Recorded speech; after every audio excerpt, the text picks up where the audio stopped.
नमस्कार साथियों, स्वागत है आपका आपके अपनी YouTube channel we good classes में। तमाम क्लासों को देखने के लिए आपको क्या करना पड़ेगा, वीडियो देखते वक्त आपको क्या करना है कि यहाँ पर नीचे वी गुड क्लासेस हमारे लोगों के साथ हमारा नाम लिखा हुआ है चैनल का, इस पर आपको क्लिक करना है। जैसे आप क्लिक करते हैं आपके सामने इस तरीके का पेज ओपन होगा। उसके बाद आपको होम पेज नजर आ रहा है, इसके बाद वीडियो, शॉर्ट, लाइव और उसके बाद है प्लेलिस्ट। इस प्लेलिस्ट पर आपको क्लिक करना है। जैसे आप प्लेलिस्ट पर क्लिक करते हैं तो आपको तमाम क्लासेस नजर आएगी। जैसे कि फर्स्ट में यहाँ पर फिटर थ्योरी सेकंड ईयर निमी पीडीएफ, इसमें आपको फिटर थ्योरी सेकंड ईयर की क्लास मिलेगी। इसमें आपको सेकंड ईयर इलेक्ट्रिशियन थ्योरी की तमाम क्लास मिलेगी। उसके बाद आपको आगे बढ़ना है और यहाँ पर फिटर थ्योरी जो फर्स्ट ईयर वालों के लिए क्वेश्चन है, जो कि निमी के टोटल क्वेश्चन यहाँ पर आपको मिलेंगे। इलेक्ट्रिशियन थ्योरी का है तो सेकंड ईयर वालों के लिए यहाँ से क्वेश्चन और मिल जाएंगे। फर्स्ट ईयर इलेक्ट्रिशियन थ्योरी की रामबन क्लास यानी आपको यहाँ पर फर्स्ट ईयर इलेक्ट्रिशियन थ्योरी की निमी की पीडीएफ उसके सारे क्वेश्चन आपको यहाँ पर मिल जाएंगे। इसी प्रकार आप तमाम क्वेश्चन को देख सकते हैं। तमाम प्लेलिस्टों में अलग अलग तरीके से हमने अलग अलग क्लासों के अलग अलग सब्जेक्टों के क्वेश्चन को बांट रखा है, तो वहाँ से आप तमाम वीडियो और क्लासें देख सकते हैं। ठीक है, धन्यवाद।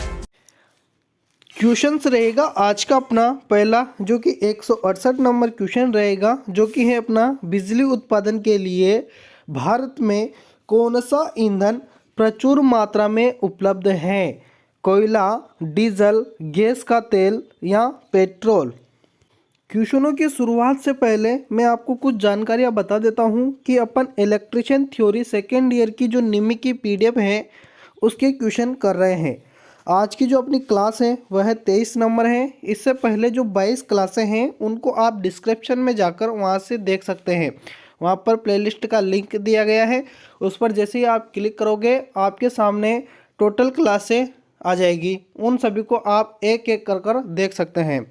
आज का जो चैप्टर रहेगा power generation and sub station, तो बहुत मोस्ट इम्पोर्टेंट चैप्टर है। इससे बहुत सारे क्वेश्चंस एग्जाम में पूछे जा चुके हैं और पूछे जाएंगे। ठीक है, तो यह क्लास बिल्कुल दमदार क्लास है। लगन से हर एक क्वेश्चंस को याद करना है।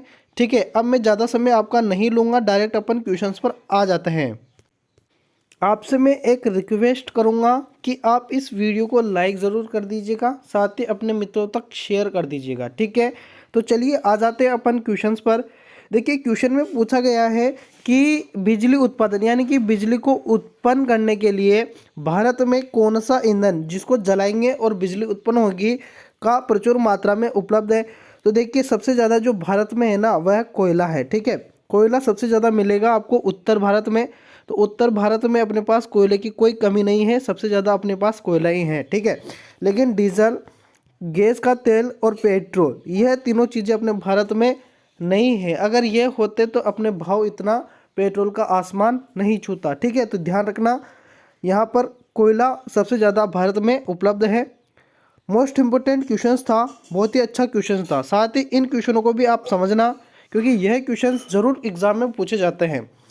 पारंपरिक बिजली उत्पादन कौन सा है? देखिए, दो प्रकार के बिजली उत्पादन होते हैं, एक तो पारंपरिक होता है, एक अपारंपरिक होता है।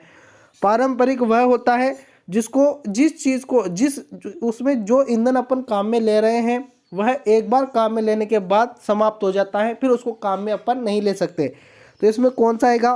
पेट्रोल आएगा, डीजल आएगा, कोयला आएगा, डीजल आएगा, कोयला आएगा। ठीक है, कोयला। तो ये सभी किस में है? पारंपरिक में है। और गैर पारंपरिक में वो है कि जैसे कि गैर पारंपरिक जो कि अपारंपरिक, क्या कहूँगा मैं उसको? अपारंपरिक कहूँगा। तो अपारंपरिक में आता है पवन शक्ति उत्पादन, जो कि हवा के द्वारा पवन चक्कियाँ चलती है और बिजली उत्पन्न होता है। तो हवा बिल्कुल कभी भी खत्म नहीं होती। ज्वारीय शक्ति उत्पादन, जो कि समंदर में ज्वार भाटा आता है तो पानी कभी खत्म नहीं होता, वो ऊपर नीचे उतार चढ़ाव की वजह से अमावस और पूर्णिमा के हिसाब से कार्य करता है, वर्क करता है। तो यह भी किस में आएगा? अपारंपरिक में आएगा। सौर शक्ति उत्पादन, सूर्य का ताप कभी समाप्त होने वाला नहीं है, तो यह भी सौर पैनल द्वारा इसके उत्पादन करते हैं। तो यह भी अपारंपरिक में आता है। तो अपारंपरिक का मतलब आप समझना कि कभी भी समाप्त नहीं होंगे। ठीक है, और यहाँ पर ऊष्मीय शक्ति उत्पादन ये आता है किसके अंदर? पारंपरिक के अंदर। यह पारंपरिक के अंदर आता है, क्योंकि उसमें शक्ति उत्पादन जो होते हैं ना, इनमें आपको किसी ना किसी चीज़ को जलाना पड़ता है। जैसे कि पेट्रोल को जलाना पड़ेगा, कोयला को जलाना पड़ेगा, डीजल को जलाना पड़ेगा, गैस को जलाना पड़ेगा, तभी यहाँ पर क्या होगा? ऊष्मा उत्पन्न होगी। ऊष्मा उत्पन्न होने के कारण अपन बिजली उत्पन्न कर सकते हैं।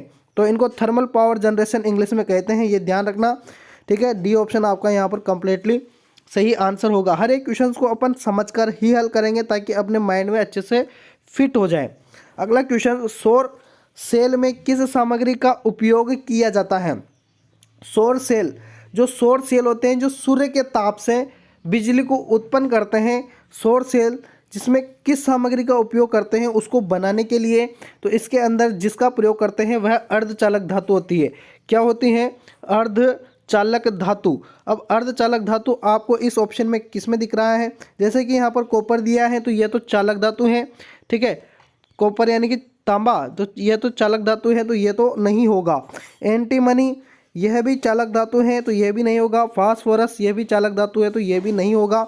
आपके सामने जो ऑप्शन में दिया है यहाँ पर ए ऑप्शन, यही कंप्लीटली सही आंसर होगा, सिलिकॉन, ठीक है। सौर सेल में सिलिकॉन का प्रयोग किया जाता है, ध्यान रखना। अगले क्वेश्चंस पर आते हैं। अगला क्वेश्चन जो कि आपके सामने है, क्वेश्चन संख्या 171 नंबर है, जो कि बहुत ही शानदार क्वेश्चन है। परमाणु ऊर्जा स्टेशनों में परमाणु विखंडन के लिए प्रयुक्त परमाणु सामग्री का क्या नाम है? देखिए बहुत ही नॉलेजफुल क्वेश्चंस है, इनको तो आपको भविष्य में भी याद रखना है, बहुत कामदायक क्वेश्चंस है, ठीक है। तो परमाणु ऊर्जा स्टेशनों में परमाणु विखंडन क्या होता है? न्यूक्लियर पावर स्टेशन, ठीक है। न्यूक्लियर पावर प्लांट जो होते हैं वही परमाणु विखंडन है के लिए प्रयुक्त सामग्री, यानी कि जो परमाणु होता है के लिए प्रयुक्त सामग्री कौन सा है? तो जो प्लांटों में जो परमाणु का विखंडन कर कर और विद्युत उत्पन्न किया जाता है, वहाँ पर किस सामग्री का प्रयोग किया जाता है, वह इस क्वेश्चन के द्वारा पूछा जा रहा है। तो वहाँ पर थोरियम जो होता है इसका प्रयोग किया जाता है, ठीक है। थोरियम ध्यान रखना। अभी अपन ने पढ़ा था सौर सेल के लिए, तो सौर सेल के लिए अपन सिलिकॉन का प्रयोग करेंगे, ठीक है। ये भी आपको ध्यान रखना है। अगले क्वेश्चंस पर आते हैं, जो कि है फोटोवोल्टिक, यानी कि फोटोवोल्टाइक बोलते हैं इसको अच्छे से। फोटोवोल्टाइक सेल बनाने के लिए प्रयुक्त सामग्री का नाम क्या है?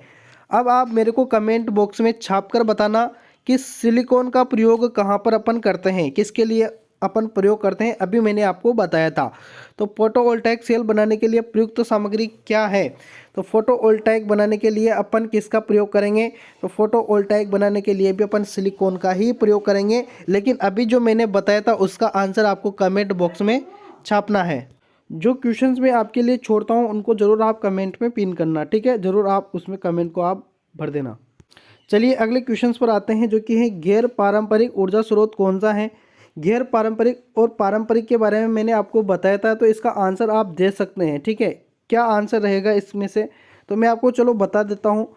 तो देखिए यहाँ पर गैर पारंपरिक पूछा था, पारंपरिक जो था वो अपन ने पढ़ा था उसमें था, ठीक है। जो ऊष्मा के द्वारा उत्पन्न विद्युत वाहक, तो जो ऊष्मा के द्वारा उत्पन्न हो रहा है उसमें अपन डीजल, पेट्रोल, केरोसिन, ये कुछ भी चीज़ को जला रहे हैं, कोयला जला रहे हैं, उसके बाद में ऊष्मा उत्पन्न हो रही है। तो यहाँ पर देखिए, यहाँ पर डीजल दिया है, ठीक है। तो डीजल दिया है, तो यही क्या होगा? पारंपरिक होगा। ये क्या होगा? पारंपरिक। यहाँ पर देखिए मैं अच्छे से लिख देता हूँ, पारंपरिक। अब पारंपरिक कौन कौन सा है इसमें? तो डीजल पारंपरिक है, ठीक है। साथ ही गैर पारंपरिक ऊर्जा स्रोत कौन सा है? गैर पारंपरिक पूछा है, तो गैर पारंपरिक जो पवन चक्कियों जो द्वारा विद्युत उत्पन्न होती हैं वह ए ऑप्शन है, ठीक है। ए ऑप्शन जो कि पवन चक्की चलती है। यहाँ पर पानी दिया है, तो पानी के द्वारा भी, वैसे यहाँ पर ये ऑप्शन में नहीं देना चाहिए था लेकिन इन्होंने दिया है, ठीक है। इन्होंने ये भी दिया है, ये भी हो सकता है, ये भी हो सकता है, लेकिन आपको ए ऑप्शन यहाँ पर कंप्लीटली सही करना है, ये अच्छा बैठता है। पानी को आप दोनों में रख सकते हो वैसे। अब यहाँ पर स्टीम भाप दिया है ना, स्टीम यानी कि भाप होता है, तो ये तो आप जलाओगे, है ना, जलाओगे तब भाप बनेगी किसकी? पानी की। तो इस हिसाब से इन्होंने तीनों को मिक्स करके दे दिया है। देखिए डीजल से मान लीजिए आप पानी को उबाल रहे हो, तो पानी की खपत हो रही है, उसके द्वारा भाप बन रही हैं, तो ये तीनों किस में आ जाएंगे? इस हिसाब से पारंपरिक में आ जाएंगे, ठीक है।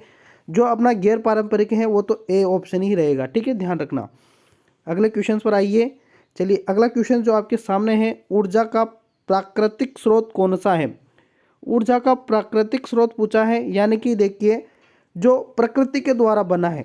सूर्य बिल्कुल प्रकृति के द्वारा बना है, ठीक है, इसमें कोई दोहराई नहीं है। सूर्य बिल्कुल प्राकृतिक है, ठीक है। तो यही अपना सही होगा। आगे भी ऑप्शन देख लीजिए आप। गर्मी, तो गर्मी को आप किसी चीज़ को जलाते हो, उसके बाद में वहाँ पर गर्मी उत्पन्न करते हो, तो यह प्राकृतिक नहीं है, यह आप खुद करते हो। कोयला कृत्रिम है, बायोगैस भी कृत्रिम है, इनके द्वारा तो आप सौर पैनल या किसी भी चीज़ को बनाओगे, ठीक है। तो यहाँ पर यह सब प्राकृतिक नहीं है। यहाँ पर 3 ऑप्शन जो दिए हैं नीचे वाले, ये तीनों क्या है, कृत्रिम है। क्या है, इनको अपन कृत्रिम कहेंगे। अगले क्वेश्चन पर आते हैं। अगला क्वेश्चन जो कि डायग्राम के साथ हैं, इन डायग्राम वाले क्वेश्चनों को आप जरूर ध्यान से देखिए और इनका जो चीज़ पूछी है उसको आप ध्यान से फोकस करें। देखिए यहाँ पर क्वेश्चन क्या है, हाइड्रो इलेक्ट्रिक प्लांट। ये आप ध्यान रखना, ये कौन सा प्लांट है, हाइड्रो इलेक्ट्रिक प्लांट है। यहाँ पर ये बांध बंधा हुआ है, बांध से यहाँ पर इधर पानी भरा हुआ है, ठीक है। यहाँ से पानी का रिसाव आएगा और यहाँ पर टरबाइन घूमेंगे और पानी बनेगा, ठीक है। तो ये हाइड्रो इलेक्ट्रिक प्लांट वो होते हैं जो पानी के द्वारा टरबाइनों को घुमाया जाता है, उसके बाद बिजली बनाई जाती है। तो हाइड्रो इलेक्ट्रिक प्लांट की योजनाबद्ध व्यवस्था के घटक में एक्स को नाम दे। तो यहाँ पर जो ये भाग है ना, इसका नाम आपको बताना है।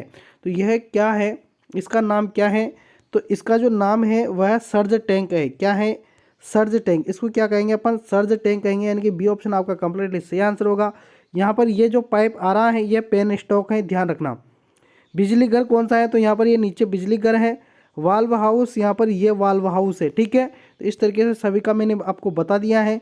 अगले क्वेश्चन पर आ जाते हैं। एक गैर पारंपरिक ऊर्जा स्रोत कौन सा है, तो इसका आंसर आप कमेंट में दे सकते हैं। गैर पारंपरिक ऊर्जा स्रोत कौन सा है, लिग्नाइट, सूरज की किरणें, संग्रहित पानी या चूर्णित कोयला। गैर पारंपरिक के पूछा है, जो कभी खत्म होने वाला नहीं है, तो सूरज की किरण कभी खत्म नहीं होगी, यह लगातार चलता ही रहेगा। तो यहाँ पर आपका कंप्लीटली सही आंसर बी ऑप्शन हो जाएगा। अगले क्वेश्चंस पर आ जाते हैं, जो कि आपका फिर से क्वेश्चंस गैर पारंपरिक से संबंधित है। बिजली उत्पादन का मुख्य नुकसान क्या है, गैर पारंपरिक बिजली उत्पादन का मुख्य नुकसान क्या है। देखिए, आप हवा से उत्पन्न करते हो बिजली, सूर्य से उत्पन्न करते हो, तो इनमें भी कुछ ना कुछ नुकसान जरूर होता है।